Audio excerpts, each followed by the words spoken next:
అనేక సంక్షేమాలు ఇవన్నీ కూడా ఏ ఎన్నికల్లో కేసీఆర్ గారు చెప్పలేదు. చెప్పకున్నా ఆ వచ్చినటువంటి సంపదనంతా కూడా ప్రజలకు పంచాలి, ప్రతి కుటుంబం కూడా ఆర్థికంగా ఎదగాలని ప్రతి ఇంట్లో తక్కువ ఒక 5-6 సంక్షేమాలు వచ్చినాయి. ఇలా ప్రతి ఇంట్లో వృద్ధులుంటే వాళ్ళకు పెన్షన్ ఇచ్చినాం. మొదటి దఫలో 1000 రూపాయలు, రెండోసారి వచ్చినప్పుడు 2000 రూపాయలు. ఇలా ప్రతి ఇంట్లో ఆడపిల్లలు ఉంటారు, ఏ కులం అయినా చూడకుండా కళ్యాణ లక్ష్మి కింద 1,00,000 రూపాయలు ఇచ్చినాం. ఇలా రైతు బంధు, రైతు బీమా, ఇలా మంచినీళ్లు, 24 గంటల కరెంట్ ఇట్లా చెప్పుకుంటూ పోతే ఒక రోజు అవుతాయి. మరి ఇవన్నీ కూడా చేసినటువంటి పార్టీ ఏదంటే అది బీఆర్ఎస్ పార్టీ.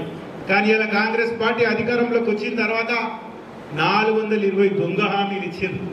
మనం కూడా చూస్తున్నాం. గడిచినటువంటి సంవత్సరంన్నర నుంచి కూడా ఈ సంక్షేమాలు ఇప్పుడు ఇస్తాం అప్పుడు ఇస్తామని ఎక్కడ పోయినా దేవుళ్ళ మీద ఒట్టేసుకుంటూ అప్పుడు ఇస్తాం ఇప్పుడు ఇస్తాం అనుకుంటా పోస్ట్ పోన్ చేసుకుంటూ వచ్చుకుంటూ ఇలా 16 నెలలు అయితే కూడా ఏ సంక్షేమం కూడా ఎవ్వరు కూడా సంపూర్ణంగా అందించినట్టు మనం చూస్తలేము. ఇలా రైతు బంధు ఎగ్జాంపుల్ తీసుకుంటే 11 సార్లు కేసీఆర్ గారు టైంకు వానాకాలం సీజన్లో కానీ యాసంగి సీజన్లో మనకు అందరు కూడా టైంకు పడుతుంది. కానీ ఈ ప్రభుత్వం వచ్చిన తర్వాత వానాకాలంవి ఎగ్గొట్టేసిండ్రు. మొన్న యాసంగికి 15,000 ఇస్తామని ఏదైతే ఎన్నికల్లో చెప్పినరో అవి 12,000 ఇస్తాం. అది కూడా జనవరి 26కి ఇస్తామని 26 నాడు ఇవ్వకుండా ఆ రోజు పైలట్ ప్రాజెక్టుగా మండలానికి ఒక ఊరు తీసుకుని ఆ గ్రామంలో ఇచ్చింది. తర్వాత మార్చి 31 వరకు అన్ని గ్రామాల్లో ఇస్తామన్నారు.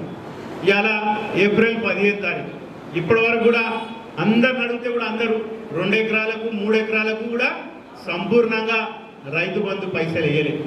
రుణమాఫీ గతంలో చూస్తే మీరు అందరు కూడా రుణాలు తెచ్చుకోండి, 2 లక్షల రుణమాఫీ చేస్తాం, ఎవరెవరైతే తీసుకోలేకపోయి డిసెంబర్ 9 లోపల తెచ్చుకోండి, 9 తారీఖు నాడు రాగానే 2 లక్షల రుణమాఫీ చేస్తామన్నారు.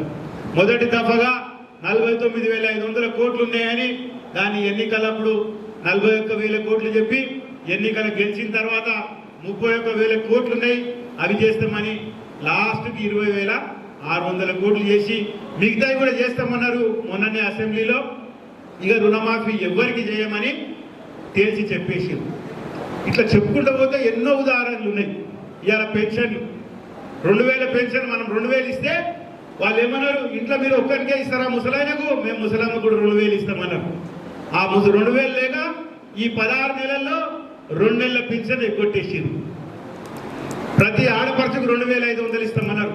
ఇలా ప్రతి ఇంటికి 200 యూనిట్ కరెంట్ ఇస్తామన్నారు. అదేవిధంగా మరి గ్యాస్ సిలిండర్ ఇస్తాం. అవన్నీ కూడా 30-40% మందికే వస్తున్నాయి. అంటే అందరు కూడా ఇస్తలేరు. అంటే ఇవన్నీ కూడా మనం ఒకసారి గమనించాలి. ఇలా మన ఇక్కడ ఉన్న వాళ్ళందరం కూడా మనం కార్యకర్తలు. ఇలా మన పార్టీ ఆవిర్భావం నుంచి 25 ఏళ్ళు పూర్తవుతున్న సందర్భంలో మరి ఈ యొక్క రజతోత్సవ సభ అనేది వరంగల్లో కేసీఆర్ గారి నాయకత్వంలో జరగబోతున్నది.